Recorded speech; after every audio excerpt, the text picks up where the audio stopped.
The St. Patrick's Day holiday that we just had is not only an occasion of ethnic pride and festivities for folks like Eileen.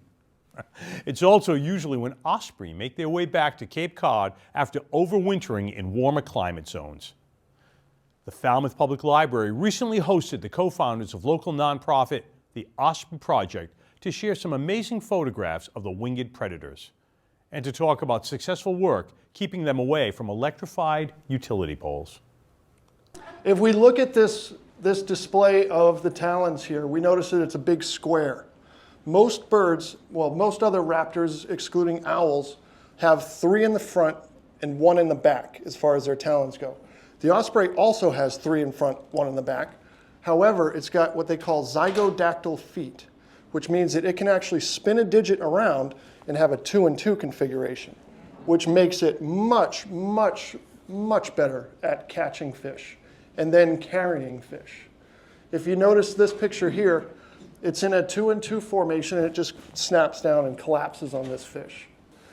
So if we notice this fish position here, it has the tail extending back towards the bird's tail, and it's got its feet 2 and 2, carrying it like a snow cone, basically. So these osprey, as we can see from this nest, it is mainly sticks. They do the sticks around the perimeter of the nest. The inside of the nest, they pick up all sorts of stuff. So let's say you've got the rack line in a salt marsh, really collects the reeds of the grasses. They'll come in and scoop those up and bring them up to their nest. And in that, there's a lot of times there's trash. There's beer bottles, there's cans, there's Red Sox hats, there's all sorts of stuff. And these guys found a fishing pole. And they placed it perfectly. So these nests, as far as diameter, you're looking at anywhere between 3 and 6 feet. They're fairly large. So here is a problem nest, as we'd call it. Our problem nests all primarily set up the exact same way. We have these two cross members on the top of a telephone pole, and then this one's got a lot of structure coming into it, so it's easy for these birds to kind of get their sticks to stay there.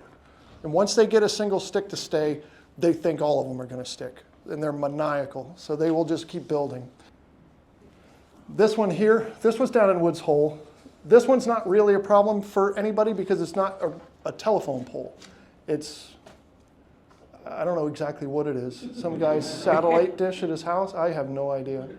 But that one doesn't bother us too much. They're not in danger, we're not in danger, it's all good. The other one's a big problem. Above transformers is a huge problem in this town now.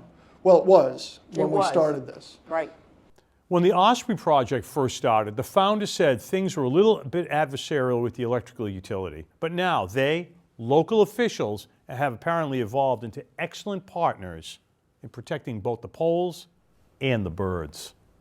They are really, really successful at this too. They've rescued a lot of osprey, and I've actually done a show with them. The platforms are gigantic. They're really big because the osprey makes such big nests. Sure. And it's so much of a team effort to just get those heavy, heavy platforms on poles and lift them up into the sky. They do amazing work. It's impressive. It is amazing. Yeah.